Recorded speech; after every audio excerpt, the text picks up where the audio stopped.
it's been a while since you left the It's been a site. while. It always feels like whenever like I get interviewed by somebody like Terra or Phoenix Blood, it's always a little bit bizarre because I just haven't it's like they're the face of the Destructoid, but I've never met them before. So it's like sort of seeing your old girlfriend's new boyfriend kind of thing.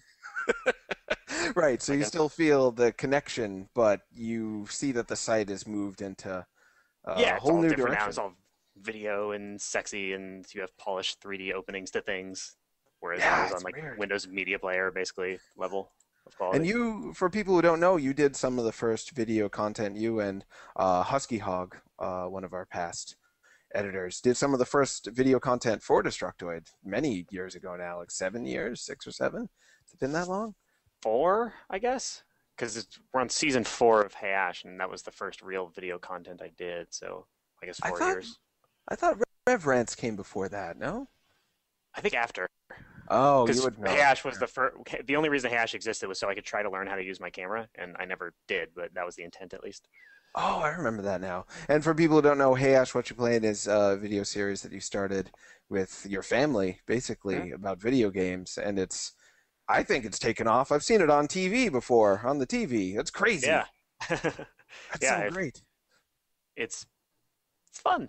Yeah, I want to keep doing it into the foreseeable future, just because it's stupidly easy and really fun, and an excuse to hang out with all of my friends and family that I want to hang out with. That's what the Adventure Time guy says. He's like, it's so easy. I just write the jokes and then they make them.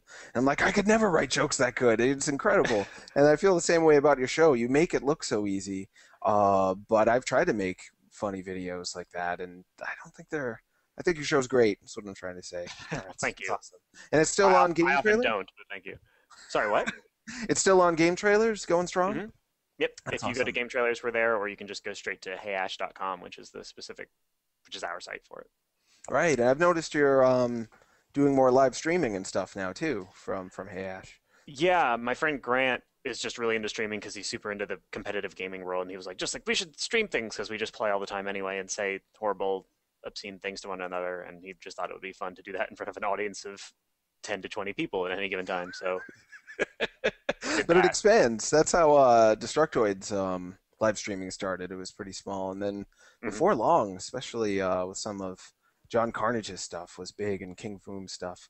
I'm still Hmm. trying to get this show to grow. So that's one thing you do, and then you're also writing Borderlands 2 for Gearbox. Is that right?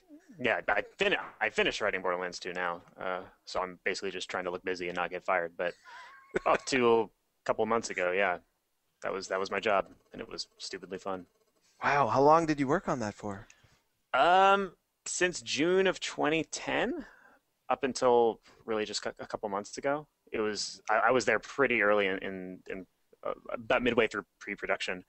I came on, and there were only a couple sort of things that they had in stone that they wanted to get done with the story, and then the creative director Paul Helquist and I sort of worked around that and came up with individual missions and the plot and the beats, and then wrote the script. Did a bunch of drafts of that, and then worked on side quests, battle dialogue. Yeah. Whoa. How many pages did you think you wrote? Oh, the 150. It's not very big. It's like a movie size script, and the side quests are like 200 or something like that. So it's kind of like I wrote a 3-hour movie altogether. But that's not counting battle dialogue and stuff. But that's just people saying variations of grenade, grenade out for like thousands and thousands of lines.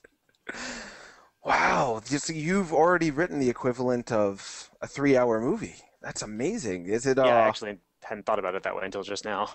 yeah, yeah, many people want to do that and never get to. What do you think afforded you this opportunity to work for Gearbox? And I didn't realize honestly that you wrote that much of the Mhm. game. Because you'd worked on Duke Nukem Forever a little bit, is that right? I worked on it in that I wrote like about 20 lines that I was like, hey, you should use these. And like most of them were like making fun of Duke Nukem and being really self deprecating. Like when he shrunk, like I don't know what he says in the game now, but like I was like, he should make a joke about like Freudian stuff.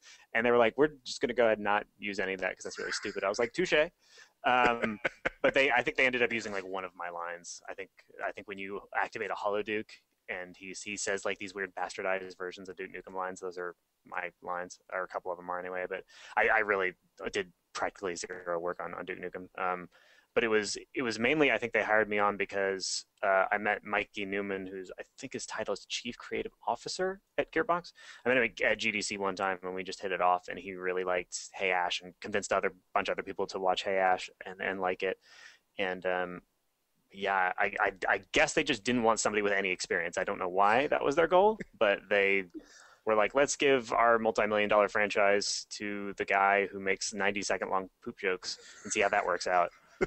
And And that's really so. Borderlands 2. I in the post I wrote you were one of the writers, but it sounds like you really that's really your story now. That's incredible. I am the lead writer. I also worked. Mikey Newman, again, the guy who basically got me the job, also did some work with some of his characters from the first game, like Tannis and Scooter, and did a little bit of work on the antagonist. But I would say the bulk of it is me. So how did that feel to? Because Borderlands 1 was a breakout hit. It sold a lot more than they expected.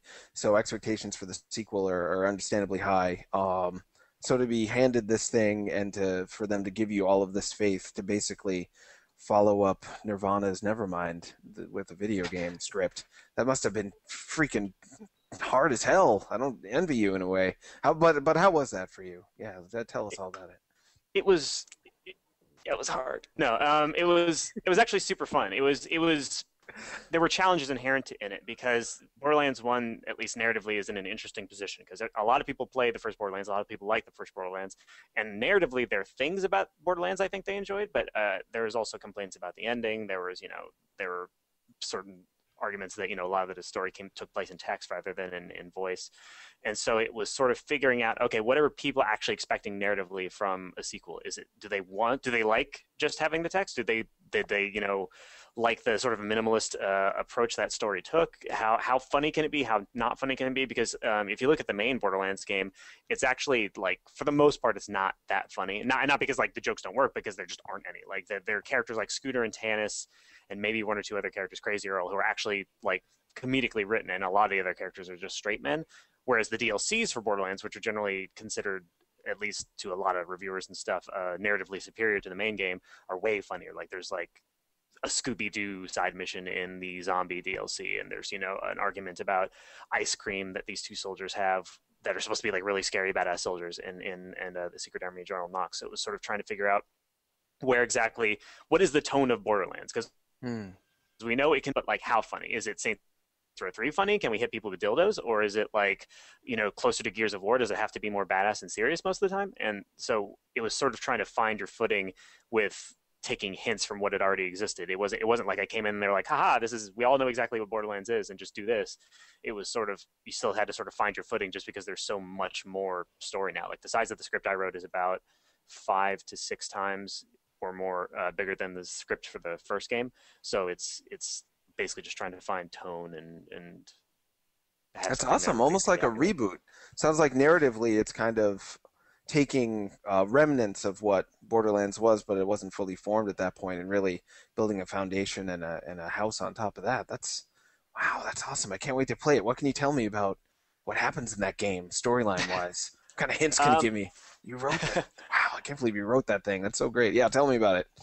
Yeah, it takes place 5 years after the first Borderlands. It's got a bunch of characters from the first game, but it's also sort of written in such a way that if you haven't played the first game, you can go into it clean essentially and still enjoy it, because the characters you play have just now arrived on the planet of Pandora where Borderlands takes place, and it's basically just this big quest to find and kill this villain, Handsome Jack. And that was part of the attempt to sort of give a lot of focus to the narrative, because the first game didn't really have an antagonist. Like, you had this driving goal of the vault, but you didn't have somebody who was like trying to beat you to it, or if there was, you might not have known who it was, and it wasn't super clear. So Paul and I really early on wanted to have our own, like, Andrew Ryan or whatever, somebody who can goad you all the time and really kind of piss you off and make you want to shoot him in the face while hopefully being kind of amusing. I don't know if I've succeeded at that at all, but that was the attempt at least. So yeah, that's an awesome goal. That's exciting. So how did you balance comedy versus depth of narrative and that sort of thing? Because in my experience, comedy games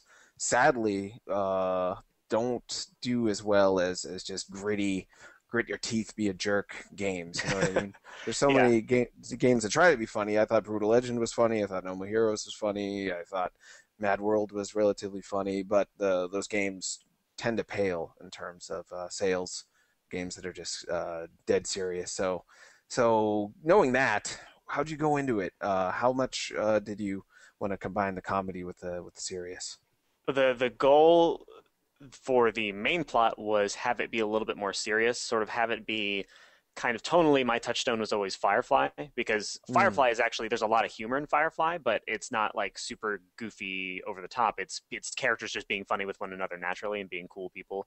And so when things get serious, the humor that you've, used to develop them actually makes it a lot more affecting when serious bad stuff happens. So that was sort of the touchstone for the main game. So there is hopefully humor there, but it's not like over the top, silly, crazy, funny stuff. It'll hopefully make you laugh, but not to the point of like, oh, it just feels like nothing is taking itself seriously or whatever. The side mm. quests, it was just go ape shit. It doesn't matter. Like anything, no matter how funny or stupid or whatever, could go into a side quest if we thought it was cool and if somebody built it. Like we have an entire side quest that's just about Top Gun references, where almost every line of dialogue in the entire quest is a line from Top Gun, just slightly perverted, and we just did that just cause. Like there was no like group meeting about like, oh, what do we want our game to hit? Well, there's a market for people like Top Gun. Like we were just like, no, fuck it. Like this guy Ben Gettleman just really liked Top Gun, so he asked if I would be okay writing a Top Gun quest. I was like, fucking, that's all I've ever wanted to do in my life. So yeah, so that's in there now. Wow. Have you been practicing selling me on this game? Because I've you just just done it sold me. a lot. Yeah, you're so good at it. I'm Sorry. so no, no. I'm excited to see what you can do and how well you're doing it. This because Borderlands, the first game, uh, you know, I wanted to really grasp it, but what I felt from it was a lot of potential. Hmm. And to have you want to capitalize on that potential by both giving me a charming world of likable characters, 'cause that's what I take from Firefly. It's not really about comedy; it's about how likable the characters are and being invested in what they do and what they mean as characters, but also being willing to throw in. Um, I guess the easiest way to put it is Adult Swim type comedy, which I Hmm. also love, and mix those. That's exactly what I think should be popular for a video game. That's what I Yeah. want to be popular. No, I'm the same way. I really enjoy funny games because I think the more games I play, the more I feel like at least a lot of the mainstream type of games I play are more well suited to humor just by the nature of their mechanics. Like Drive for Mm, San Francisco is one of my favorite games just ever. And I think the big reason for that is because they knew that this game was about just shifting in other people's bodies, taking their cars and then just ramming them into things just to be a dick about it. And they built their entire story around that, like putting it in this cop's head so that you don't feel bad, that you're not ruining anybody's life because it's just this guy's hallucination, and they're making him have fun and you're having fun, and it's sort of giving you permission to laugh at the whole thing. Without actually, without, I think a lot of people are worried that humor will undermine their game or make it so people don't enjoy it because they want to be this super badass guy. And maybe that's mm. true, but for me, that's never been the case when I play something like Saints Row or Portal or Driver, where Saints Row is just an inherently ridiculous game. Even if you took away the dildo bats and stuff, it's like run around, kill a bunch of people. It's as ridiculous as Grand Theft Auto is mechanically. It's actually just run around, kill a bunch of people, create havoc, like don't take anything seriously. Whereas Grand Theft Auto's story is like, no, take it seriously. Saints Row actually sort of embraces what the mechanics are saying, which is just like, fuck it, have fun, run into a hooker with your car. Who cares? Like, I'm more in sync with that. The more games I play, I think. Yeah, I hope that's the direction things start going in because there is that disconnect. People play Heavy Rain as a comedy game, even though they meant it completely seriously. They Mm-hmm. just like make the worst basketball shots they can and torture their children with it for, an hour and on.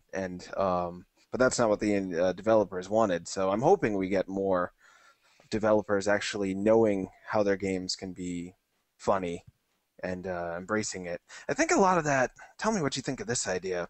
I feel like a lot of games, their comedy has been intentionally or unintentionally making fun of the person playing it, kind of like how Spinal Tap made fun of people who like heavy metal, but heavy metal dudes could get into how they were at least being acknowledged and love it. Whereas when you acknowledge to video game fans some of their less admirable qualities, they tend to just drop it and run. That's something I've seen anyway. What do you think of that guess about people? Which game? Can you give me an example of a game that's making fun of the player?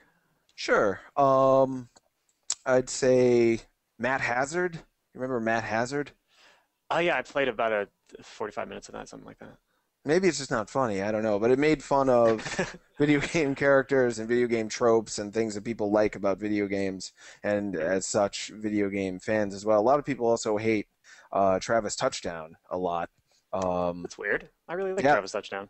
me too. He's both my best and worst qualities together, and I can both laugh at myself and like myself through that character. Tingle, Yeah. people hate Tingle. He's just a big Zelda nerd, basically floating around making Oh, wow, I maps. never even realized that. I thought he was just a weird dude. It never occurred to me that he was supposed to sort of be a fanboy.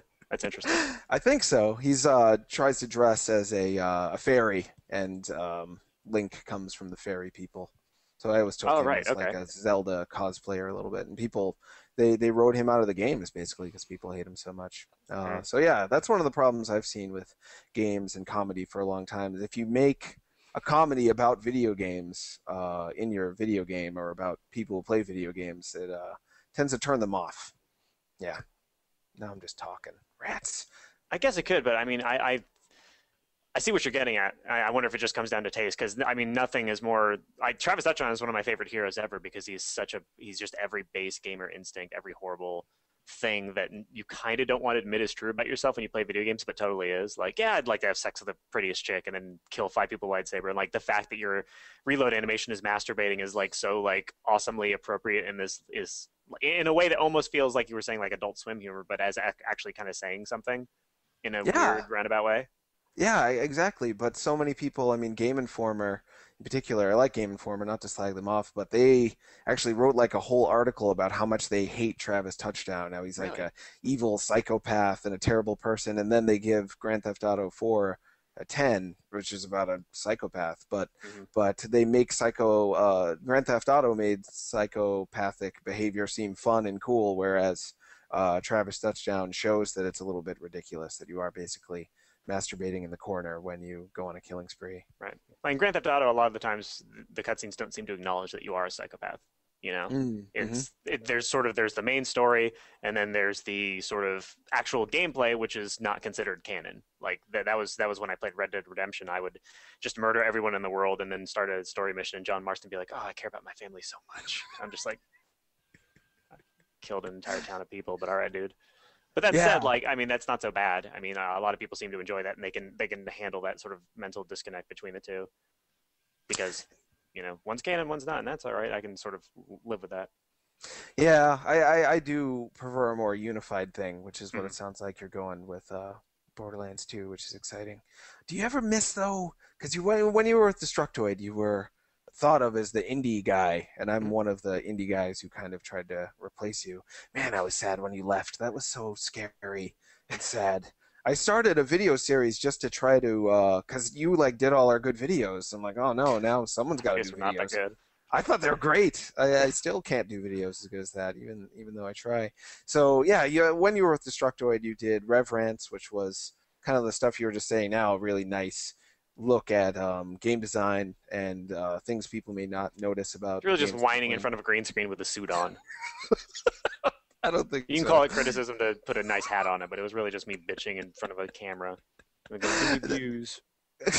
I haven't, That's not I how I haven't dry saw it. cleaned this suit ever. I saw it as, I mean, you were pointing out things that people. It was not quite comedy. It was very charming, though. I'm just complimenting you and making you No, uncomfortable now because you mission accomplished.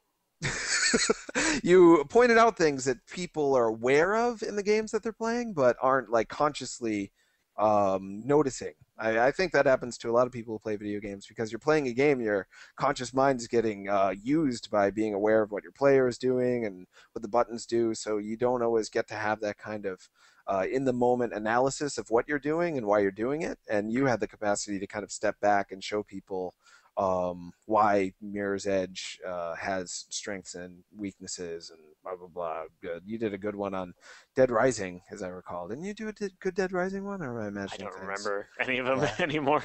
yeah, you've done so many of them. But anyway, back then you were big on analyzing game design. Hmm. Now you're writing games. Do you ever miss focusing more on just the design of games with what you do on a day-to-day basis? It's really working at a game studio now. I'm working with designers. Like a lot of game studios will like sort of sequester their writer away, but I'm actually like in a pit with a bunch of other designers and stuff, and they pretend that I'm on their level, which is very sweet of them.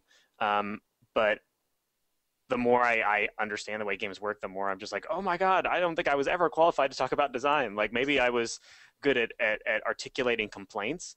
But when I see the subtlety that just goes into any design decision, no matter how seemingly insignificant, and how that can have ripple effects. Like if you look at Borderlands, what's amazing about Borderlands, the first game, and hopefully Borderlands 2, is that despite the fact that there are like literally millions of variables at work in any given moment, the game still remains pretty well balanced and pretty fun. Like, okay, so if you change the rate at which health drops, that changes the way that the players will play. They'll take more cover, or they'll just get die a lot and get frustrated more. Or if the enemy has too much health, like if you just give enemies a little bit more health just to make it harder, what you've actually changed isn't just, oh, gunfights last longer. You've actually changed the amount of ammo you're going to spend, the amount of money, therefore, that you're going to have if we want you to have a certain amount of money, which affects what like kind of loot you can get, which affects your difficulty later on. Like there's all these cascading and interconnected systems that make up a video game. And I haven't actually gone back and listened to any of the reverence, but I'm sure I was just like, just fix this. It's simple. God, you're so stupid. But now I get like why so many games are bad. It's because all those interlocking, it's just this house of cards, and if one of the cards is just goes away, then all of a sudden it has this crazy, ripple effect that just fucks up a bunch of other things. Yeah, wow, that's heavy. So how has that changed the way you play games now? And what games are you into these days? We used to get to hear about it all the time, but yeah, what games do you like now, and why do you like them with your kind of new perspective on design? I think I like the same kind of games I did before. I'm less likely to be very quickly judgmental about them. I'm less likely to sort of flip the table and be like, these guys are idiots. Like, I'll still not like a game for the same reasons I wouldn't have before, but I just won't be as much of a dick about it, I think, when I'm talking about what I don't like. But let me check my Steam just to see what I have been playing. I got, out of nowhere, I decided I really wanted to try out La Mulana when the remake came out. Oh yeah. Because I hate Metroidvanias and I don't like taking notes and backtracking and stuff. But I was like, this is the ultimate note-taking backtracking thing. I must try it. Like I'm gonna try to defeat it. So I have like a little. Oh, Davis moved it, but I have a little La Mulana journal that I'm writing down notes in and stuff. And it's just I haven't had that experience in ever. So I'm just trying new shit like that. Huh, how far are you into it? Nowhere. I've beaten the first boss, and now I'm just like, I don't know what to do, because it unlocks like 5 different fucking worlds you can go to after you defeat that first boss. And you don't know which one's the right one. So it's just I found a blog by someone who draws little La Mulana illustrations as she goes further on, and she's been playing the game for years and she still hasn't beaten it. So I'm just like intimidated as fuck. But you were really into Spelunky when it first came out. Yeah, which is also kind of it's not quite Metroidvania, but it's certainly exploration / you gonna fail. It's definitely it's as punishing or more punishing than Mulana, but it's got the big difference between the two is that La Mulana, the main puzzle or the main thrust of the game is like, what do I even need to do to proceed? Like, there's all these traps and all these puzzles and stuff. And Spelunky, it's always clear what you need to do. You just need to get to the bottom of a floor. But it's how am I going to do it? Because, oh my God, I don't know where these traps are going to go. I think, like, Spelunky is a game that's very much about high player skill because you can learn the system the more you play. And since it's randomized, you're not just memorizing level design by rote. Mm-hmm. La Mulana is much more about figuring shit out and trying everything, and like your skill almost becomes secondary because it's every layout is pretty much the same. We can go back in, but it's like, oh my God, I'm going to whip all the different walls in this area and hope that one of them breaks open and reveals the secret passage, and that kind of thing. Yeah, that makes sense. So Spelunky is more how good you are at the game, and La Mulana is how persistent are you and how willing you are to kind of embrace the unknown and almost try to break the game. They designed it to make you feel like you found a true secret that maybe the developers didn't even plan to put in there. Oh yeah, totally. It feels almost like a 2D equivalent of Dark Souls in that respect. I got that kind of feeling from playing Dark Souls and Demon Souls too. Yeah. That leads me to my guess as to where video games are going. But I want to ask you, do you have a guess as to where you think video games are going in terms of benchmarks of what the big new trends are and what people see as the evolution of video games moving forward? I have no idea. Every time I'm the guy who, like, anytime there's new technology, I'll pick the wrong one. Like if it's like you get to choose between Blu-ray and HD DVD, I'm like, HD DVD, obviously. Every single time something like that happens, I'm always on the wrong side. So I've learned to understand that I'm just always wrong when it comes to predicting anything. So if I did say something, it would you would know that the opposite was going to be the case. Well, do you have something you wish more games would do moving forward, like trends you wish they would follow, or kind of things that become popularized? I haven't come up with a good way of like talking it out, but the feelings I get when I play something like Minecraft or DayZ where they're these very Mm. systemic games that are very messy mechanically in some ways, but they're not very polished, very authored experiences.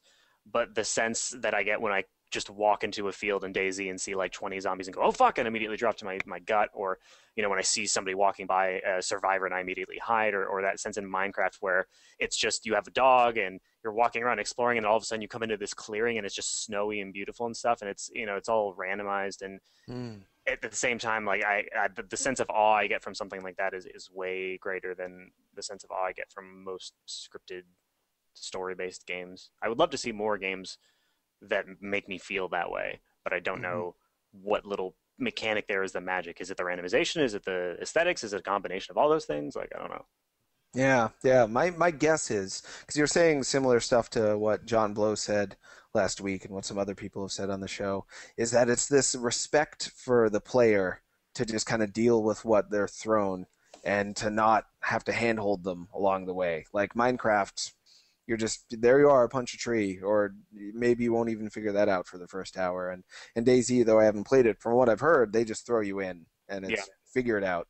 I think that's the kind of thing that a lot of people who have been playing video games for a while. That's how they used to be back in the arcade days. You weren't really handheld because they wanted you to die, so you'd put in more quarters. But then as games came more about them wanting you to finish the entire thing, then the hand holding kind of started, and I think we're starting to get away with that with like Dark Souls and Demon Souls and Minecraft and maybe La Mulana too. I wonder how that's gonna do.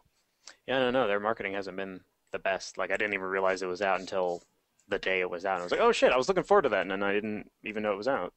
Did you ever read their blog? I didn't. It's cute. Is it?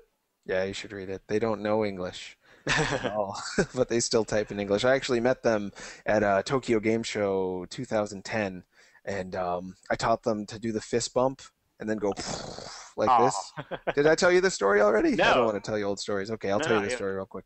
So we were drinking beer. They don't know any English, and I'm just trying to communicate to them as best I can through like sign language. Then I'm like, then if you want to be friends, you go like this, like explosion, and the guy goes explosion. Like that. He doesn't actually make the sound. He just said the word. It's pretty I cute. think Yeah. that's better actually. I think that's what that should be. Yeah, I've been doing it. People don't like it, but I've been doing it anyway. We haven't talked much about Hey Ash, What You Playing. We talked about it a little bit.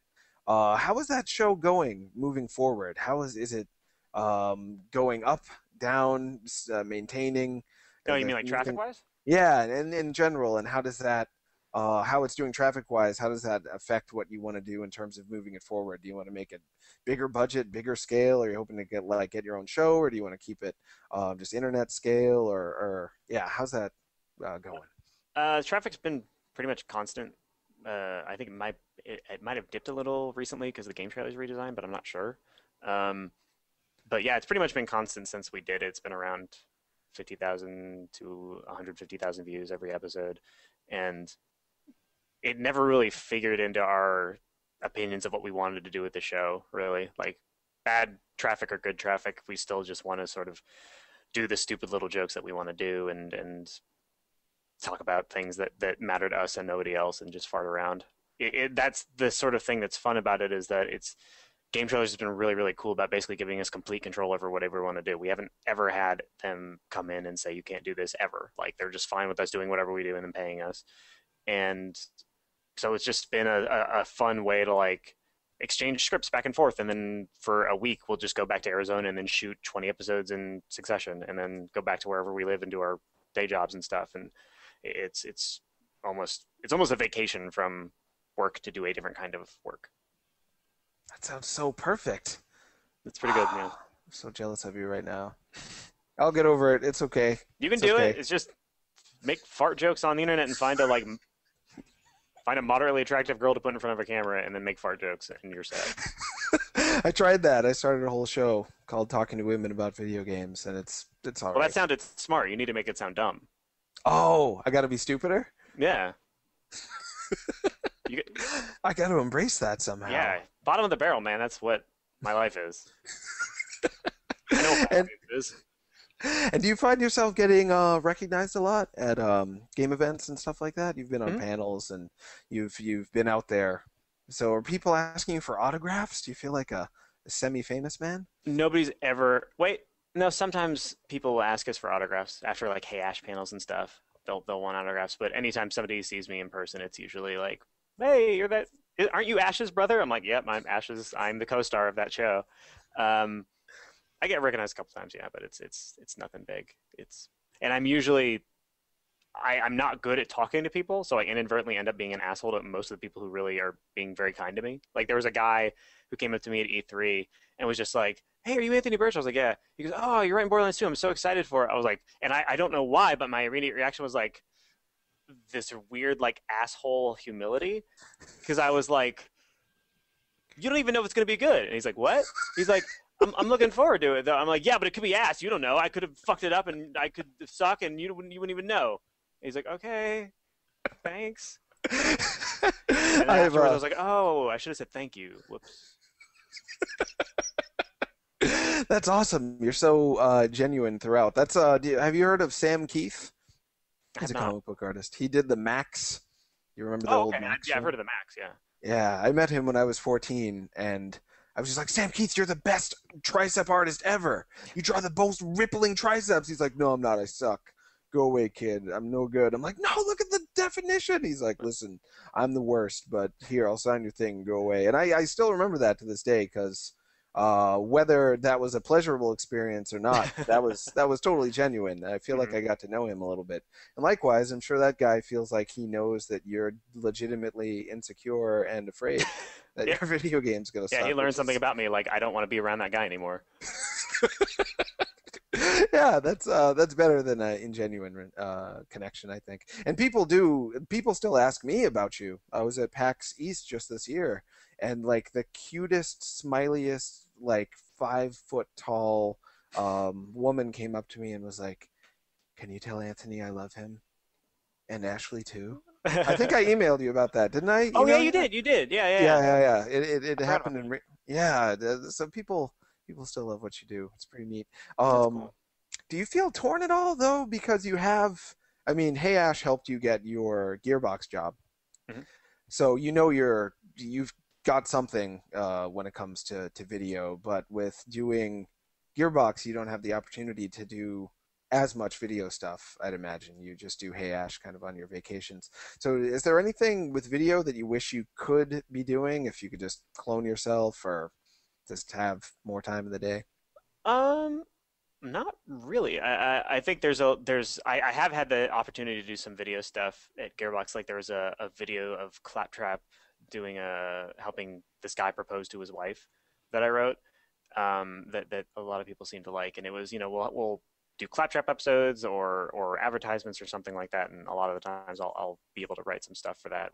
Claptrap released a love letter to PC gamers a while back, and I wrote that, and it's I don't have any big dreams or like series I want to do or anything like that necessarily, just because it's all that sort of thought process has gone into like making the big epic video game that I'm working on good, and Mm-hmm. I get to keep all my stupid like things that will never fly in a AAA game, like making jokes about God, what is Quantum Conundrum? Yeah, the Quantum Conundrum episode we did had a big AIDS joke in it, and you can't do that in a video game, as it turns out, if you want it to have mass market appeal. So I just put all my AIDS jokes into my web series. So it's actually really nice to have the outlets for the big epic crazy stuff that we don't have the budget to do on Hey Ash, and then the really weird Adult Swim humor that you just don't generally want to put into a mature rated game.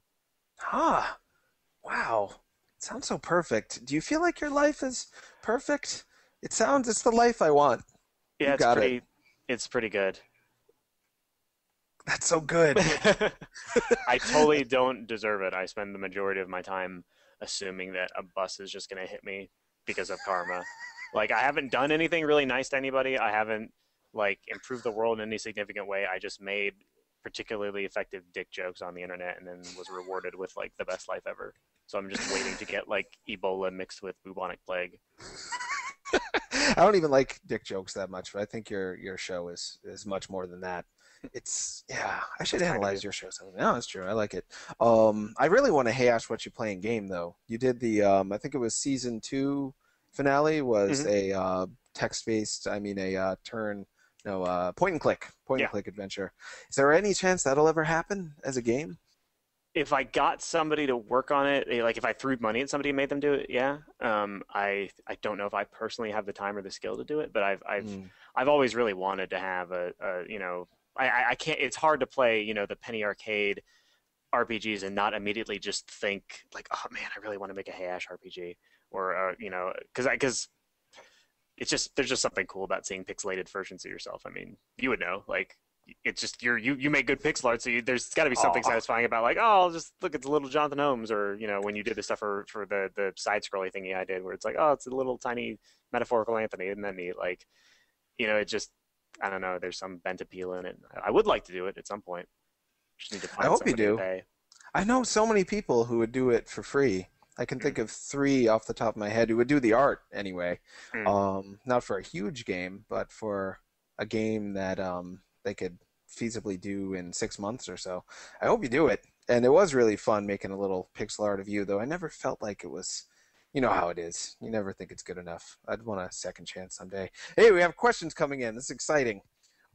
Piggy Gamer asks, is Wimaway in Borderlands 2 or is that just for the trailer? That was a good Just trailer. it's just for the trailer, unfortunately.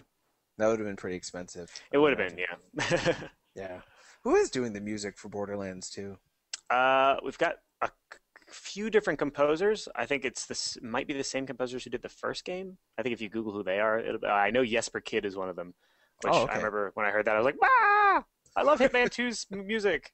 And they were like, "That's the one game you associate with Jesper Kid of the thousands you've done. You say Hitman 2." I'm like, "Ah, shut up, I don't know." But yeah, we got a buttload of music in the game, How long? evidently. How long is the game gonna be? You think? We had the Brady Games, I think, is who's doing our strategy guide. We had them do a full playthrough, and if you play Borderlands 1 at all, you know that like their second playthrough, which is where you basically get to do all the quests again, but you keep leveling up with your same character, and that's where the game really begins. Before Hmm. you even get to second playthrough, if you do all the quests in the main game, it takes about 58 hours, and then you unlock second playthrough, and then would presumably do that a second time. So if you want to like max out your character, you're looking at about 116 hours. Wow, that's Yeah, awesome. we got ahead Yeah. of ourselves. And that's coming out September 18th, right? 18th, yes. Man, that's so soon. I'm scared for It's you. not soon Scared and enough. excited. Yeah, I I'm. know nobody's looking forward to the release of this game more than I am because I'm just Yeah. like, I want to like, I want to know if anything is that I did is any good. Like, I know the game is good. Like, I'm already certain on that, but I just like, I need validation for my ego. Like, but That's gonna be. What if people? Whoa! What's gonna happen to you? I'm now worried about you. What if people hate it? What I'll if just be people sad go? all the time. I'll just go back to being sad, like, because like sad was my default state of being, and then all this shit happened in the past couple of years. Then all of a sudden, like, oh, I'm happy all the time. That's weird, and I'll just go back to what that was. If everybody hates it, and I'll just be like coming home into my little sweater of depression. It'll be nice. Well, you can't go wrong then. I'm excited for you Yeah, either it's a way. win-win. um, uh, Akarno asks, how difficult have you found it to write an original antagonist? What do you think are some of the examples of well-written original villains in games? Hmm, that's a good Um, one. it was actually, I don't know if it was so much hard to write Handsome Jack as it was tricky, because my favorite villains are the ones that are almost never like terribly imposing. Well, actually, that's not true. My favorite villains are guys like Anton Chigurh in No Country for Old Men, or the Joker, or in video games especially, GLaDOS, obviously, and Shodan, and Andrew Ryan. Hmm. Certain there are others, but I can't remember. But the hallmark for a lot of villains that I really tend to like is that they're funny, and it's very easy to take a surface level interpretation of that and say like, oh, funny equals good villain, so they just need to make jokes all the time. And so the first pass of the script I did was just Jack making jokes all the time. Even when things got dark, he would just be joking all the time. And so that was one of the things Mikey helped with, was looking at it and saying like, okay, this is a really good joke, but it might actually be better if we remove this laugh, because it'll just on the whole make him a more imposing villain. And Hmm. it's the sort of challenges to make him feel like someone you're interested in what he's going to say, and you're going to laugh when he says it a lot of the time, but you also hate him. You also understand that he's a real threat and you want to kill him, and that's hard as balls. And I think Mm. that's why a lot of people don't go for humor with their villains because it's a tough line to walk. But at the Hmm. same time, like making a villain who's just gruff all the time and angry, like you'll never connect with that guy. So you have to find something like that. That was really what I really liked about the third Borderlands DLC, the General Knox DLC, because General Knox as a character wasn't that funny. Like he didn't even make that many jokes, but his character was just really interesting because he was a guy who hated his job and wanted to kill himself so that when you found him and killed him you were actually doing him a favor. Like it wasn't the very simple I hate you, you hate me, let's fight each other dynamic and I'm angry all Hmm. the time. Like it was just something that complicated that relationship, which is something I really enjoyed. Yeah, awesome. It speaks to what I was saying before about where I hope video games go. I hope they go in a place where there are more both gameplay elements and writing that are doing two or three things that are not necessarily even remotely similar to each other at once. Like Mm-hmm.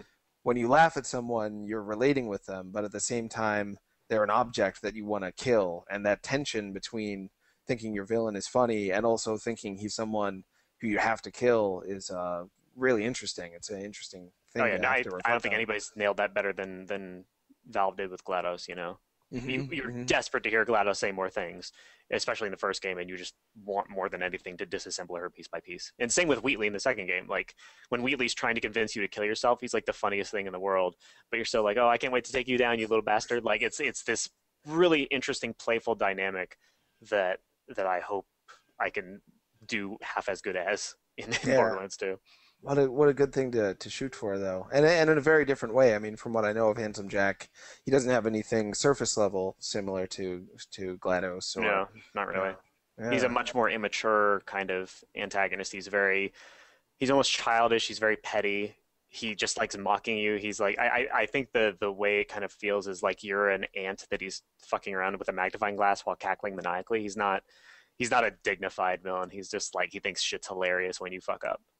Ah, sounds awesome. Sounds like half the people I know on the internet actually, just like tearing me apart every chance they get. And those guys amuse me, and I'm interested in interacting with them, but I also feel totally threatened by them. So Well, that in real life, I generally just hate these people. I think hopefully fiction, you can just sort of be like, well, you're a dick, but at least I'll get to kill you at the end of the game. Like you don't get that satisfaction when dealing with trolls. sure, sure, sure. Yeah, they always exist. Yeah. Handsome Jack, did you come up with that name?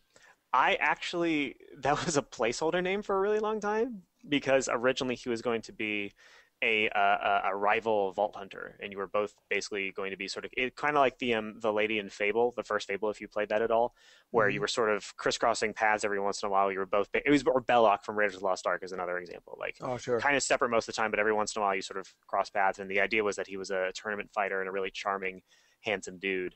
And I gave him the placeholder name Handsome Jack because it's a quote from Doctor Who that I ripped off. I think the Master refers to Jack Harkness's handsome Jack one time really derogatorily, and I was like, well, we'll change that, and we just never did. So the main No, it antagonist really of our game sticks. is a Doctor Who reference that nobody's Awesome. noticed yet.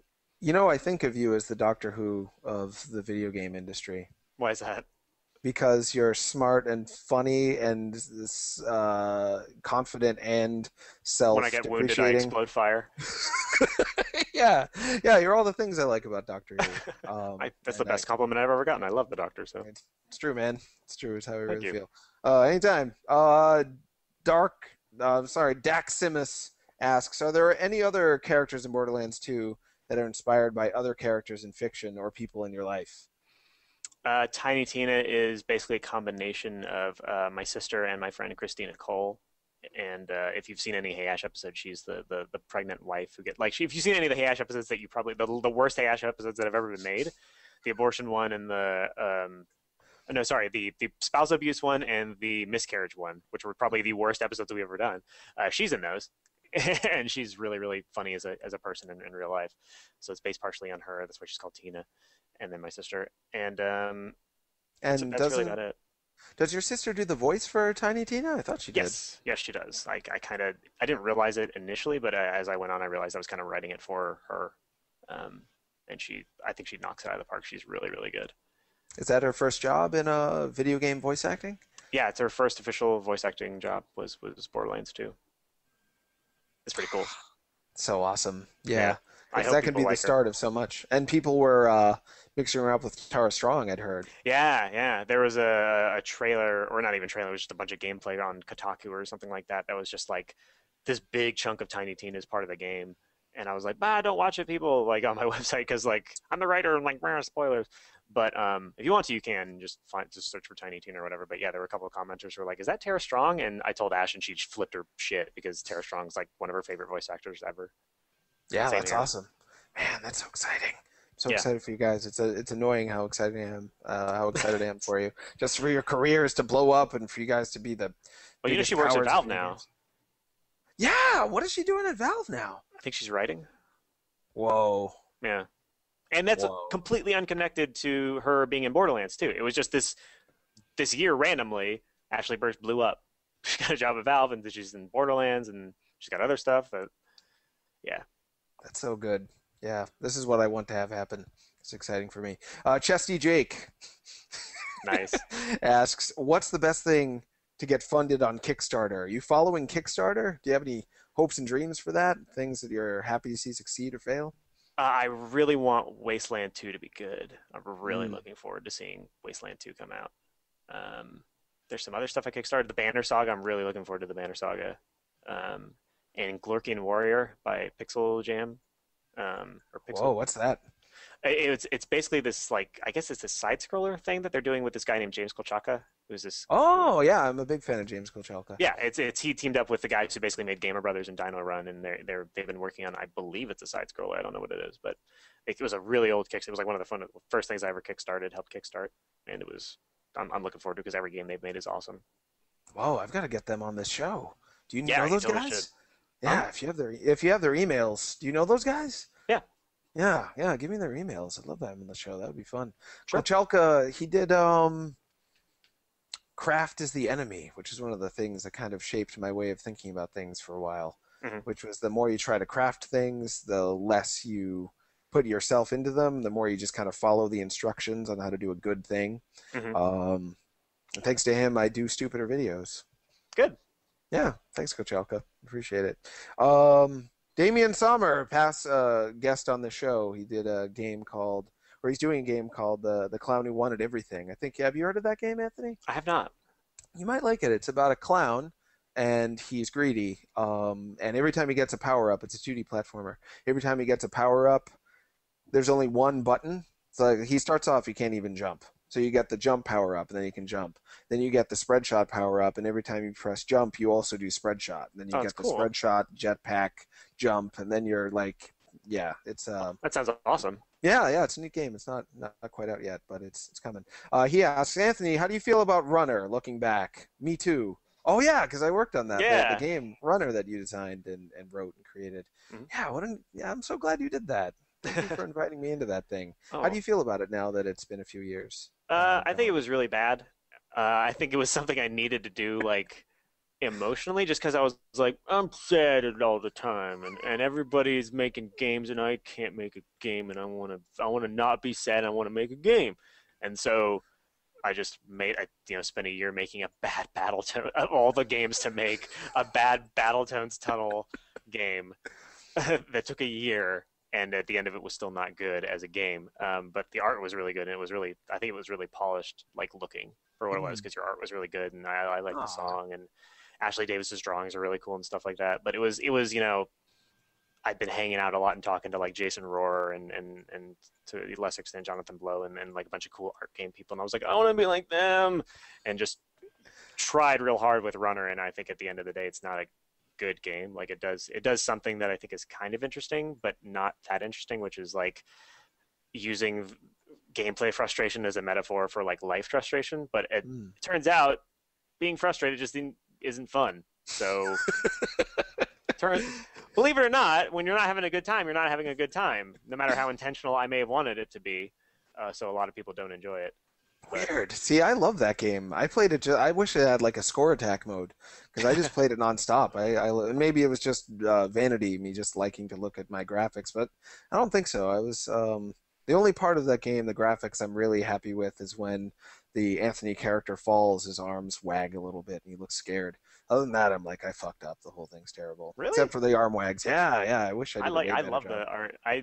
It was the only I remember though that when we right before we were almost finished with it, all the feedback I got was that it seemed like my character was gay or bisexual because I modeled all the girls based off of basically girls I'd known in my past, and I happened to like boyish looking girls, and so one Mm. of them was just looked like a dude. And they're like, okay, so is this about you coming out or what is it? And then we had to like go back in and change the sprite of one of the girls to make her look more feminine to Yeah, we make it added more like thematically clear. just Yeah, like give one her hair in pixel a of hair. skirt instead of jeans. I forgot about that we Yeah, did no, that. Yeah, that was pretty funny. it No, was I think cool. it's a fun game, believe it or not, and it's not that. I didn't think it was that frustrating. Just more interesting to, especially the. Well, I could go on about it. I could review it, but anyway, if you haven't played it, it's somewhere on the internet. I have a copy of it. Is it If being you go to hosted anywhere? Yeah. Yeah, if you go to heyash.com, there's a games tab on the top, and you can play Runner and you can play the Mad Dog McCree game I made in YouTube, which I think is actually much better as a game and more How do I enjoyable. not even know about that? I know about the Hey Ash episode of Mad Dog McCree, which I That's love. But you basically made what it. that is. I gotta play that. Yeah, I mean it's playable in the same way that a Mad Dog McCree game is playable, which is every once in a while a big annotation will come up on the YouTube screen, and if you click it in time, then it's like, oh, you shot Ash when she came out and tried to shoot you, and then it branches into a different video, and if you don't, then you die, and it's like it was just me using the YouTube annotations to make a really bad light gun game, and I'm a little bit more proud of that because I think it's kind of a clever idea. But that said, it's still bad. Like it's as bad as a Mad Dog McCree game would be. When a bad Mad Dog McCree game is the best game I've done anything for, then there's something problematic with my skill set. But Oh now I gosh. get to say that Borderlands 2 is the best game related thing I've done, and that's like super good. Yeah, what a leap that was. I don't think that's how most Yeah, people's I went career from Mad paths have Dog gone. McCree YouTube game to Borderlands 2, Yeah, it's moving pretty up in the incredible. world. And we were gonna. I got too self-conscious, but there was another game you wanted to make. Do you remember that one? One Man Yeah, Army. yeah. I'm kind of glad I didn't make it just because it was a one note kind of joke. But the idea was that it was going to be you go through all this what you think is the tutorial for the game as this little basically a Mega Man looking kind of sprite, something really cool and sleek looking, like something you would have designed to like be like an equivalent of Mega Man, and you do all that and you get trained on all this stuff and all these cool abilities you have, and then you exit your tutorial room and you're just sitting there in the middle of the screen like waiting and nothing seems to happen, and you see all these HUD elements that aren't your HUD. Like there's an icon that doesn't look like your head and points and stuff that keep going up and down. You don't know what's going on, and then you hear the sound of like gunfire getting closer and closer and closer, and then eventually the actual hero of the game comes in and just one shots you, and then like keeps going. And it was just like, haha, you're a henchman in this like evil guy's plan, and like you're now on the opposite side of the like. It was like a stupid one note joke that I'm kind of glad I didn't put a year of my life into, but I kind of wish I did. I really got because I started making the sprites for it, but I just hated everything I did. I really. gave up. Yeah, yeah. Everyone was too chunky and like I don't know, the woman's boobs were too big, and I couldn't. Oh, I The forgot thing about about that. The woman, yeah, because when you got I forgot about that. I can't remember if I thought that this was funny or legitimately moving at the time. But after you got killed, we would cut to an image of your wife back at home getting a phone call informing her that you died, and then she just start crying. Yeah, it was awesome, but her boobs were either huge. The way with low res pixel art, sometimes Right. you have to choose between gigantic boobs or no boobs, and Hmm. I couldn't find the happy medium. Anyway, that's the inside scoop on the game we almost made. Yeah. Wow, that's fun. If Uh, I were good at Games Maker, I bet I could like. There were people like Cactus who can like throw together a game in a couple hours. Like I wish I was just super good at Game Maker so I could make a bunch of those stupid one note games in like a week. you know And who's really good at making games? Damian Sommer. He makes them in like 6 hours. He oh made a really? game thing called Game Maker, spelled GAMMAEKR, where Hmm. you can just make a game in like 15 minutes. Oh really? I'll check that Yeah, out. you should check it out. He's a smart guy. Maybe he'll just make your games. I'll make the graphics. It'll be fun. Shadow Stew asks, guys, are there going to be a runner too? No. No. No. Yeah, Solid. yeah, we'll do it again, and I'll just replace the sprites with dudes, and then it will be about me being gay. We made RoboCop 4 briefly. I forgot we did that. Yeah, we totally made Oh RoboCop wow, 4. I forgot about that. Yeah, we did a version of Runner that replaced all the heads with RoboCop's head, and I Yeah, think it's and a much better game. Well, you added the Clarence Boddicker to the Oh loading. yeah. That When made me he's laugh out aiming at loud. what part of Yeah, Alex he's gonna shoot. Yeah, I forgot yeah, about that. yeah. That part's hilarious. I don't So think yeah, that's the sequel to Runner 2 is RoboCop it's 4. Look it RoboCop up. 4. Tatami asks, "Will you and Mikey create another video series in the foreseeable future?" I think he's referring to Anthony Saves the World, Right. which I really enjoyed. It was nice to see you acting in a way that um, I don't know. It felt like the next step for you for whatever Really? reason. Yeah, To it me, it did. was It just a was sign that I should not act. Like, really. yeah, I feel the Oh, way you do, I guess, about your sprites and stuff. Like, I look at Anthony Saves the World as some of the worst writing I've ever done, and definitely the worst acting I've ever done. And I'm just like, ugh. And it just took so long to do. Like, an average episode was like 8 hours to film, and it was just a oh wow. bummer. Well, it was really Not polished. It that was filming was really a bummer because it's fun being around Mikey and hanging out and doing fake fight scenes, but it's like, oh, I just gave up an entire day of my life to like be a bad actor in front of a camera. What is wrong with me? yeah, yeah. That is a crummy feeling. But it was a fun show. People liked it, didn't they? I don't know, actually. I don't think the traffic was very good on Escapist. I don't think we got that many viewers. Escapist is a tough crowd to start with, from what I've been told. Jim Sterling, He does Jimquisition. well. Well, he didn't at first. It Oh, took him really? a long time, actually. Yeah, they're pretty adverse to new things, from what I've been told. Hmm. But do you think you'd ever do anything like that again? Kind of take I that can't up see a why notch or not. something? Yeah. Huh. Awesome. I hope I you mean, do. if the idea ever came to me, it was like I was saying before that I don't currently have any like burning ideas in me yet that I want to do another web series about. But if I did, I certainly wouldn't hesitate to do it. Sure, sure. Yeah, that's so great that you have the video game outlet now for writing 300-page scripts. Are you working on another game yet? Have they pitched anything to you? No, I've sort of moved on to marketing stuff, like stuff for trailers or stuff for potential if we start doing Claptrap episodes again, or I don't know. I'm basically Gotcha. just trying to look as busy as I can so I don't get fired, because Gearbox has never had a full-time writer on staff with nothing to write. So I'm just like, maybe I can do this and this thing for marketing and this and don't fire me, don't fire me, don't fire me. That's exciting though. There's a lot of opportunities in that to make new videos about Borderlands 2, and who knows, maybe you'll do a short Borderlands 2 show. That'd be good. The thing is with working for a company though is that like if you're going to do something Borderlands really, you totally want like it to be in the world of Borderlands and with Borderlands assets Mm, and stuff like that, and that just involves so many other people's time. And it's like, look, Anthony, we know your time isn't actually worth anything, but these other people have other things they could be doing with art, and their time right. is valuable. So, So in terms of it being profitable and yeah, well, blah blah it's not a blah. matter of like nobody will do it. It's just I'll have to sell it harder or whatever. I think what I do right now is like, you know, write blog Mm. posts for future blogs and stuff like that because it takes no time at all and it doesn't affect any of the departments. And Oh yeah, that makes sense. So do you write for the Gearbox blog as well then? nothing I've written has shown up yet, mainly because I've just made a bunch of like really sarcastic like bar graph jokes.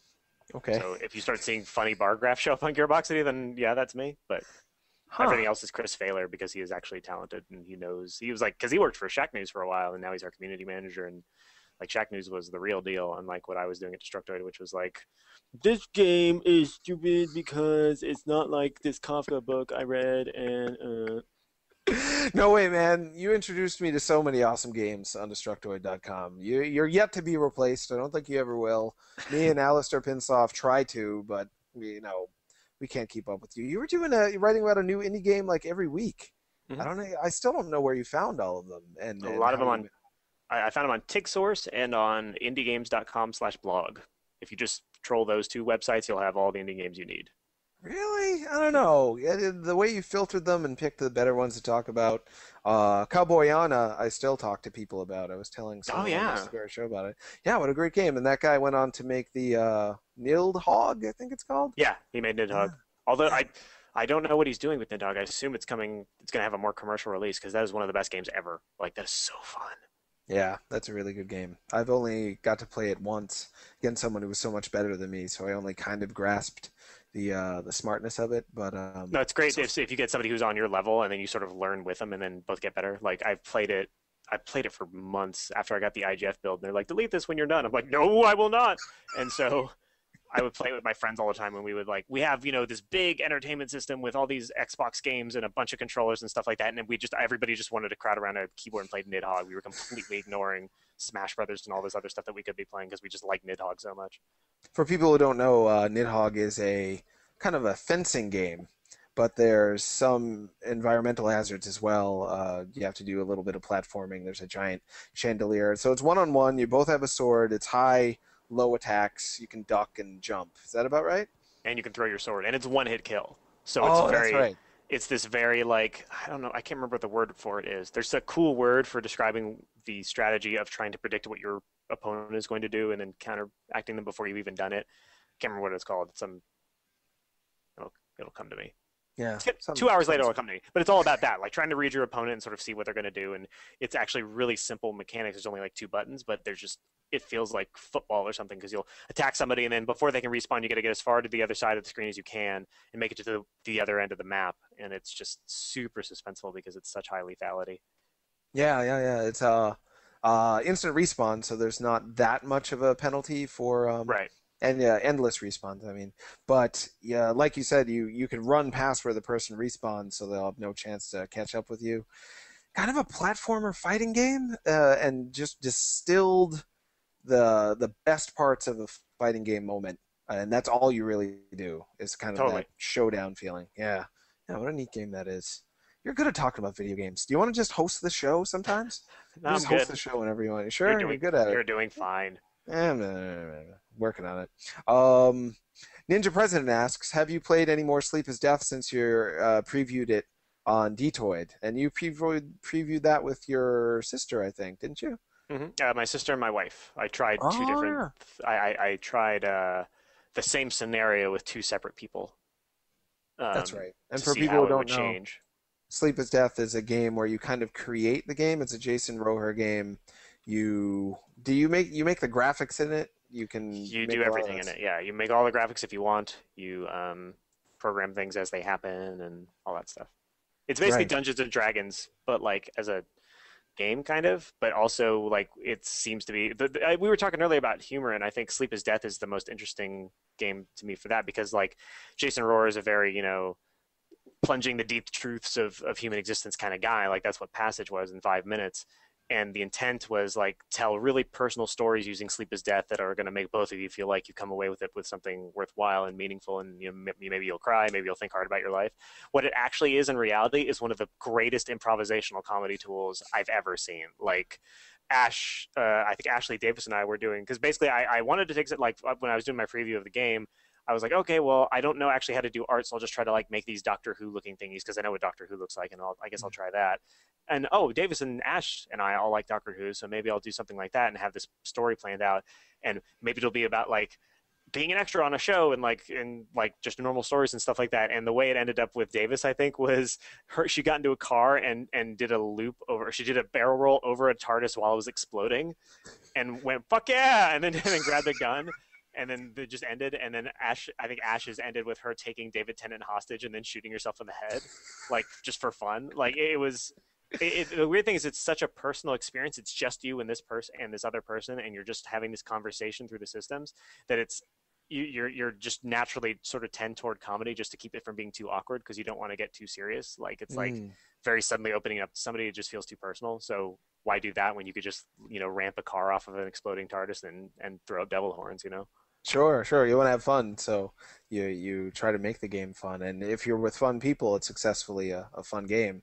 Yeah. Whereas playing that game with not fun people, Yeah, I don't know. right. Maybe it's actually way more effective at the emotional stuff that Jason wanted it to be when you're playing with not fun people. But it's just Yeah, really maybe. it's a personally kind of you really invest a lot of yourself into an experience of it. So I haven't actually played a lot of it since then. And you have to, since there's a server browser, you have to like find a person to be like, hey, do you want to do this, and make a very clear decision. You can't just play it on a whim. So, which is Yeah. unfortunate. I would have really liked the server browser.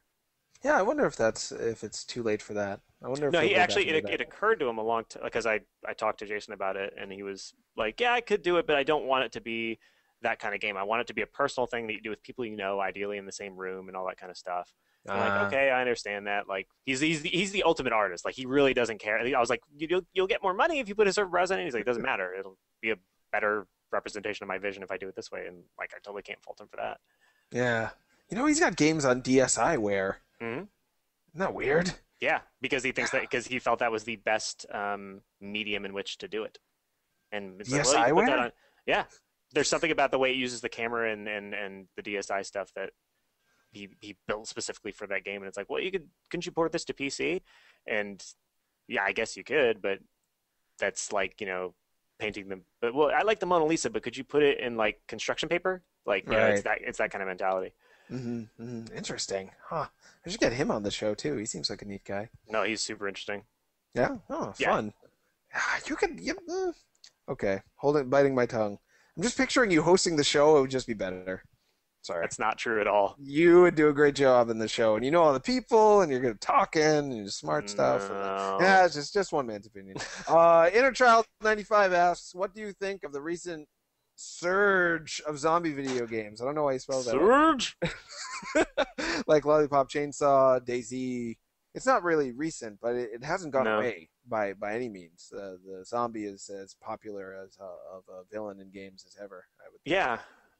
Yeah, and I know it's the cool thing to be like, oh, zombies, but like just me personally, like I still like zombies. I'm still interested in them. I still find the promise of the zombie fantasy interesting, of the post-apocalyptic world and making your own way and killing a bunch of things that move slowly in large numbers. There's just something satisfying about that. I mean, that's why I'm playing DayZ. That's why people are playing DayZ, is because Mhm. there's something still really enthralling about that draw of a lot of zombies, you're alone-ish, and what's actually really cool about DayZ though is not the zombies, it's the other people, and that's sort of pushing in this other direction of like, oh, man is the real monster, which is the theme of every zombie movie anyway. So Right, but they're grasping it pretty well. I personally think there's a lot that can still be done with zombies. It's interesting.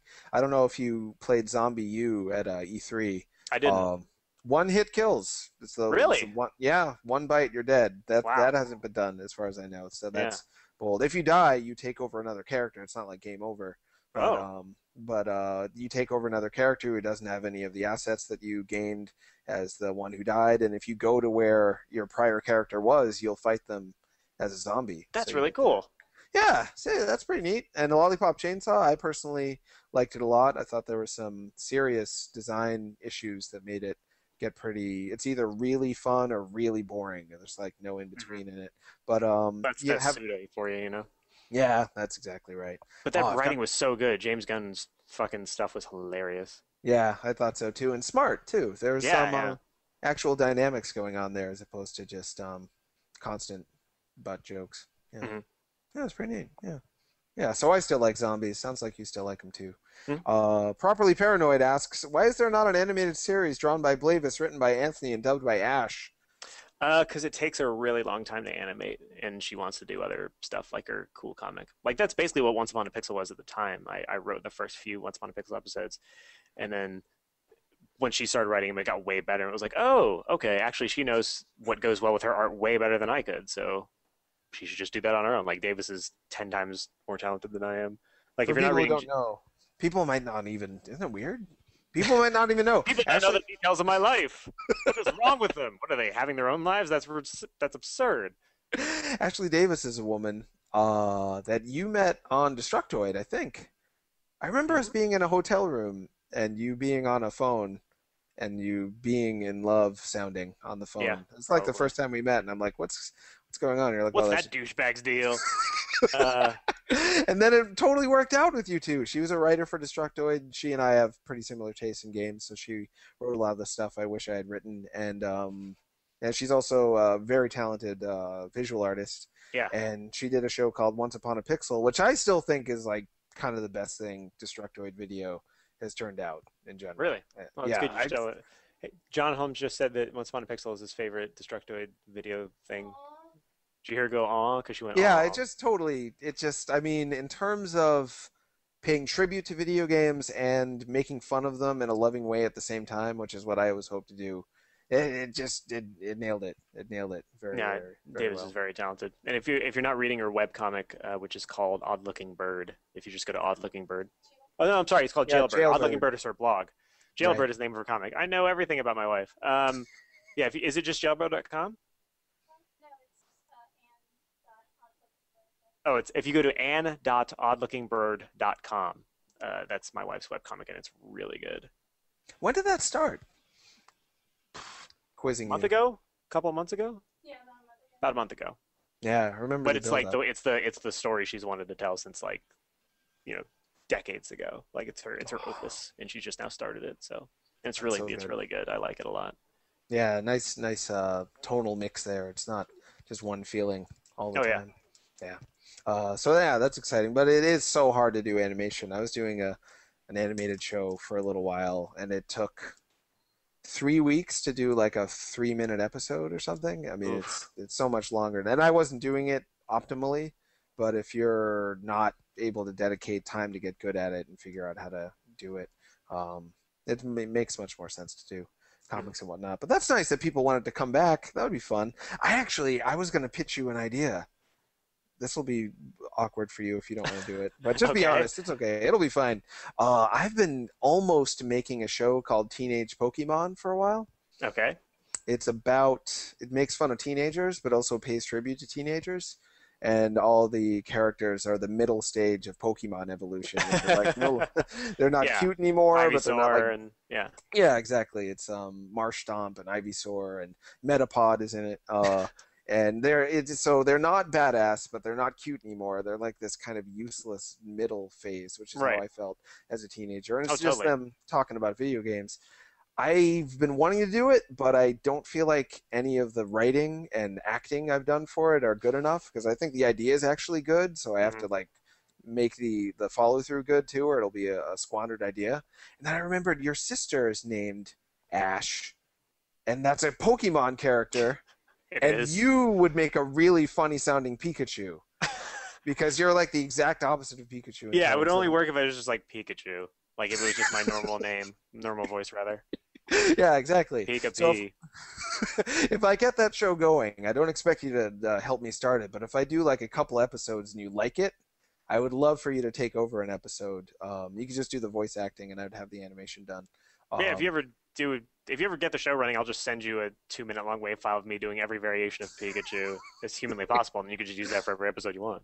that would be perfect. And if either of the Ashleys in your life, I just want an Ash who's actually an Ash to play Ash, a woman no less. That would be fun for me. It'd be a That'd be good cool. crossover. Oh, you're not against the idea? No, no. Oh, just made my day. This is great. LaFay asks, did writing in the wide variety of styles employed by Hop help you when working within the limitations of games writing? Hmm. I wonder if No, you've even thought about that. No? no, I don't think so. It was they felt like two very different beasts.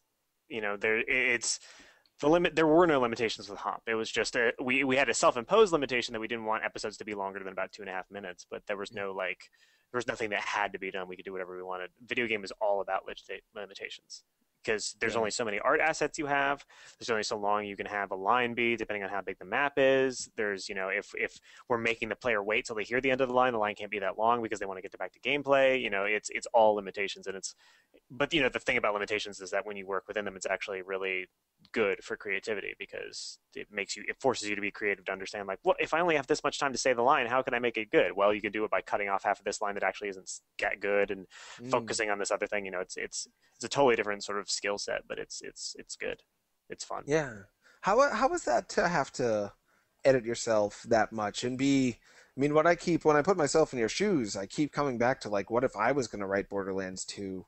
Hmm. I would just be terrified that I wouldn't meet the standard well Oh no, enough. I've definitely been terrified the whole time. Like I still am. That's why I'm looking forward to the game coming out so much because if I'll be able to know if all of my like I think this is probably awful well is true or if it's just humility, face false humility or what it is. Mm. But yeah, I don't know. It's Yeah. yeah. Absolutely. I wish I had edited myself more. There's a lot of parts of the game I play now because I play the game just every day. And there are a lot of Mhm. parts of the game where I'm just like, oh, I got too self-indulgent there. The line goes on for too long. I should have cut that down. And like, I ended up being a better writer at the end of it than at the beginning. Um, Mm-hmm. because when you're starting out, my temptation at least was to like, I'll just show off and make every line the funniest thing in the world and put a bunch of jokes in it. It just came off as really desperate. And I edited most of that out with pickup sessions and stuff, but some of it's still there. And I wish could have been a little bit more disciplined, but that'll be something I try to Mm. do next time, I'm sure. And then I'll find Oh. stuff there that I should have changed that. And it's just inevitable. Sure. Yeah, that's how you continue to get better. Mhm. And who knows, maybe it'll be everyone's favorite game you ever did, and then they'll think you weren't funny anymore after that. You never Yeah, know. yeah. I'll just peak, and that's exactly what'll happen. That's a good point. Yeah, if everybody likes the game, they'll be like, "Well, that's it. That's as good as I'm going to do. It's all downhill from here. I'm going to die alone." I'm so excited to play it. Yeah, how much did the fact that you knew this was going to be potentially the largest scale thing you did, how much did that cause you to kind of rein in who you were as a writer? Did it cause you to rein it in at all, or did it just inspire you to kind of like seize the opportunity and be the most Anthony Burch you could be in your writing, or was it a little bit of both? I think it was probably more of the latter because my immediate sort of feeling was like they hired me for Hey Ash. They know who I am. They know what I'm about, and that's what I hesitate to say good at, but that's what I'm Mm, most experienced at least. So sure. it felt like a reasonable thing to say, fuck it, I'll come up with a character who's a crazy 13-year-old mad bomber because fuck it. Like that's something Mm, I would do in Hey Ash because it's weird, and I'll have people make jokes about really non sequitur things and quests that are against the cliche what you would assume a quest to be that are kind of humor through gameplay and stuff like that. It was basically I was trying to sort of prove myself, I guess. I don't know. mm, Like mhm. I want to do what I can do and prove that it works in this context. And so I'll try all these crazy different things. And initially, like I said, it was like, wow, that's kid's really desperate. And then later I kind of calmed down and I think, I don't know. But yeah, but the temptation was not to like change everything that I am and be more mainstream. Because I think Sure. if you play through it, it'll still feel hopefully like, oh wow, this is Anthony's sense of humor still. Huh. Even if it's not making jokes about AIDS and 9/11 and all that stuff, it's still within my wheelhouse. Sure, sure, sure. So the first draft was really you being you as hard as you could, and Yeah, then I was kind doing my of, best Anthony impression. and then in the end, you kind of focused it and nuanced it a lot. Wow, September 18th. That's not too far away. Pretty excited. Fang Callis asks, do you think you will stick with writing for Gearbox for an extended time, or do you have plans to continue to grow beyond writing? Yeah, what would be beyond writing for you? I wonder. That didn't even occur to me. Doing like design elements and stuff like that too, or Yeah, if I learned Unreal well enough, I could probably help start designing stuff. Basically, hmm. um, sorry, did I go to sleep there for a second? Google Hangout was like, "Are you there?" and freaked out. Oh, it always does that. Whoa, I can't Okay, believe the show's almost over. Rats. Yeah, that's a sign that we're almost done. We have 13 minutes left. Weird. okay. Yeah, but I'm sorry. You were saying about I, getting I a would little I bit would better love to at be more helpful in areas other than just writing, but for the it. time Mm. being, I'm cool with just being a writer. But I would. It'd be nice to feel more like a help because it was always awful to feel like everybody's crunching and making sure everything's really good and staying late. I'm like, I finished the scripts. I'm just gonna go home and masturbate. See you guys later. Like if I was a good person, I would learn some skill that prevented me from doing that. Mm. Well, you could just end up being the producer in a few years, Oh and God, I then don't you want to would be a have it. producer. It's Yeah, but so you would. hard. Yeah, it is, but You you'd got be to deal with so, people and shit, and and you'd have everything right on you. Ken Levine, talking to him. Wow, I don't know. I don't know how he wraps his head around it. is he producer? Or is he creative director, or is he both? I think he's both at this point, but I Oh, good lord. could be wrong about that. Yeah, whatever he is, he's pretty high up in terms of he tells people what to do and not do, and when the game fails, it's his name on the line. That's Yeah, yeah, it's gonna be interesting. Sub Holmes asks, does handsome Jack eat a sandwich? he does not eat a sandwich, but he does eat as a very specific. Yeah, the thing he's referencing is a long time ago. Ash and I on a Hopcast or something were mentioning that we really like it when you see villains eating just in a weird way because it just sort of humanizes them in this weird way that like no matter how evil they may be, at some point they're gonna have to eat a sandwich because otherwise they'll starve to death. So like seeing a villain eat a sandwich just like a normal human being is always kind of humanizing. Huh, Jack does not eat a sandwich, but he does eat some stuff. interesting. Does he eat like human stuff? No, yeah, it's pretzels. He eats Oh, pretzels during one of those lines. because is he human? Are the people of Borderlands Yeah, like he's human. people? Oh, Yeah, okay. they're all humans. The only ones Huh. that are not kind of human are sirens, and nobody knows what their deal is. Oh, okay. I wasn't sure if moving forward, because some of the character classes in Borderlands 2 look less human than before, which I Right. always loved about the series is that, or I always loved about Borderlands was the guts they have with the art direction. I mean, Oh they're yeah. really, really stepping on a lot of things that other people would be afraid to go towards. Yeah, good No, for those our team guys. is awesome. Yeah. Yeah, yeah, brave too. Properly Paranoid asks, how many wolves must die? That's a joke. Yeah, was that still going on, or is that a reference to like, oh, remember that joke we made a long time ago? Because I'm so out of it, I don't even know if that's still a thing. I don't know if that's still a thing. I haven't heard it in so long. Yeah, I haven't either. Wow. This is great. Destructoid. I wish you were in Retro City Rampage too. You know about Retro City I Rampage? do. I do. Yeah, a lot of Destructoid people got to be in it, and that was Oh, just a really? little bit after. Yeah, I'm in it as a like I have two lines. Oh, I cool. work. Yeah, it's really fun. I'm in the Destructoid robot who gets taken over by the Dr. Robotnik like parody, Oh, and he wow. like bonks me on the head and stuff like that, and we're all you can like you go to a Michael Jackson themed Oh, the plastic plastic surgery surgery. thing. Yeah. Yeah, so you can have all of our faces put on Oh, there, wow. stuff like Is that. Chad Yeah. in it? Can I kill Chad in the game? Chad Chad Kinsella. I don't think Chad made it in either. That's so Good. weird. Good. Yeah. Fuck that guy. It's funny to hate Chad because everyone loves Chad. Yeah, because Um, Chad's the nicest person. yeah, he is. He still is too. He hasn't Okay, changed cool. all of theirs. Yeah. Neat. I will be Uh, boycotting that game. oh, Chad is in there. Says the chat. Good to know. Conrad's in it. Conrad Zimmerman, That's who may cool. or may not be the engineer of the show. Yeah, yeah. Hopefully that game will come out soon. So we have 9 minutes left. Can try to take a few more questions, but I want to feel like I just kind of spazzed out. I didn't really plan this out. I just started talking to you. Is there anything you really wished we would have talked about that we didn't talk about so far? No, I think No, that's cool. we've done What a have you pretty been good doing? job. What have I been doing? Yeah. Oh, jeez. I'm really behind on this review for Rhythm Thief and the Emperor's Treasure. I don't know if you played that. I haven't. I was actually waiting on reviews because I couldn't tell if it was just like not as Son good Elite Beat Agents or not.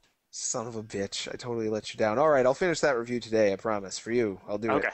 It's Professor Layton with more of a slick anime style and good to poor rhythm games. But you'll Mm, actually have more fun just wandering around Paris and like poking at things, looking for medals, and talking to strangers. that's It's better cool. than the rhythm game. Yeah, it's all right. Yeah, yeah, it's pretty good. I know what you'd give it. You'd give it a 4.5, Maybe I if it think. sounds like what you're talking about, yeah. If Yeah, if half the game is not that good, then yeah. yeah, that's exactly right. We used to review games together. That was Yep. fun. Yeah, and you always gave lower scores than me, and I was always afraid you would hate me for not disliking the game as much as you. Like you No, gave I it the think wrong score. no, Yeah. it wasn't that. It was just that I think we probably ended up liking the game the same amount. It was just that struggle that we had when we changed the review system early on for like, hey, let's actually use the whole 10-point score system. It was just the intent was like, I want the community to look at a game that had a 4 and go, okay, I might pick that up. But it's hard to convince somebody after 20 years of seeing that 4 equals the worst game ever that that is going to Right. be a reasonable response to have. So that of course the tendency is like, nah, it's kind of a dumb idea. Let's just give it a higher score. I understand that. Sure. I don't know. I thought you just liked the games less than me. Just like I it don't was know. good, and you're like it was all right. That could Like be I it think. too. I'm kind of a sourpuss. Oh no, you just you like the things you like a whole lot, and the things that don't quite reach that, you're like, could have done Yeah, better, that which could is be. a That could be. good way of being. They call that a connoisseur. That's what people want out of a Oh, is that game. what that means? Actually, Yeah, I think so. I Yeah, never knew the actual definition of that word. I just heard it a lot.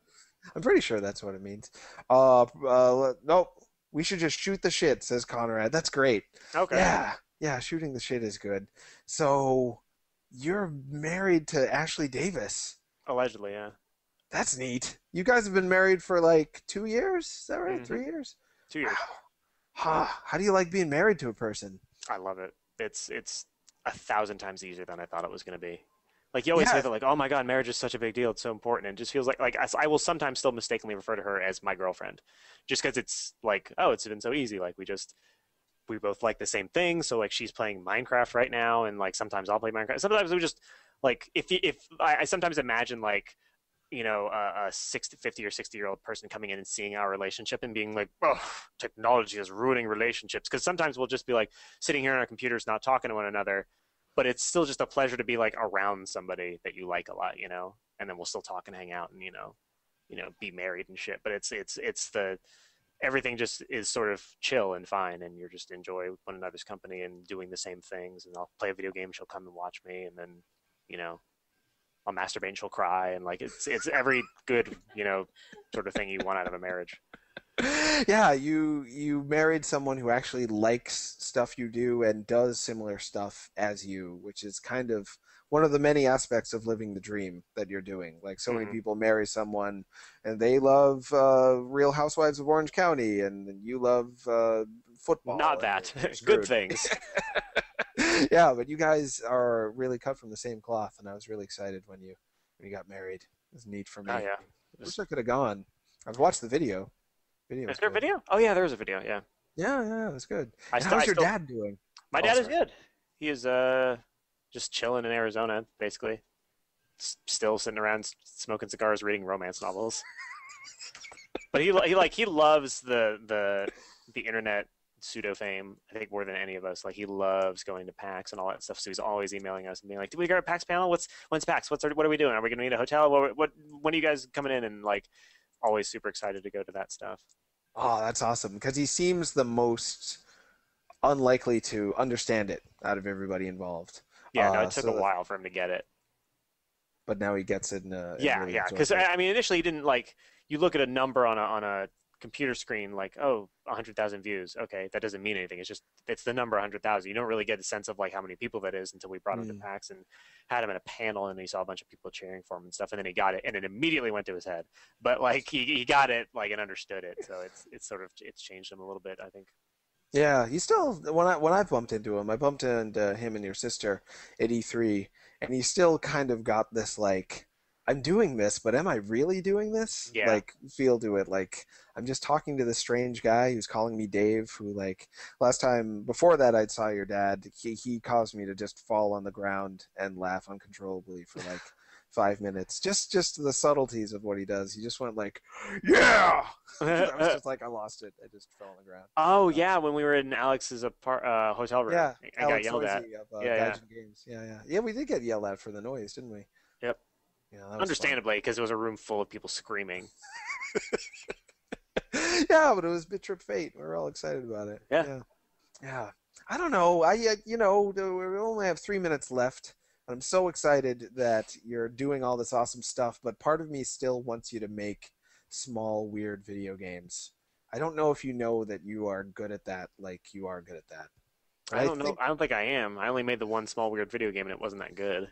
I really think One Man Army would have been pretty hilarious. It would have just taken way too long to do. But if there was a Yeah, way to do that's the that, thing is if I was good with Game Maker and I was good at using it, then I could probably knock that shit out, knock out the basic gameplay in a day or so, and then just get art.